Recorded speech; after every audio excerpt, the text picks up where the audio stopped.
Hello everybody, in today's video I'm going to show you how to log into Delta Exchange app. Delta Exchange is a cryptocurrency derivatives platform where users can trade Bitcoin, Ethereum and other crypto assets. The Delta Exchange app allows you to manage your trades, track the market, deposit funds and withdraw safely from your iPhone. To start using your account on the app, you need to log in with your registered credentials. Logging in simple, secure and take only a few steps. So first, open to your Delta app.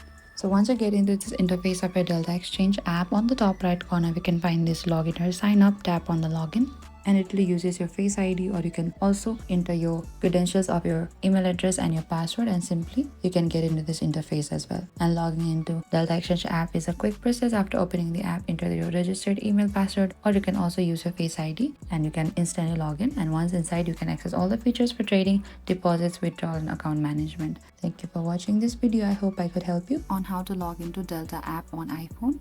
If you have any queries or confusion, please comment down below and we will reach out to you very soon.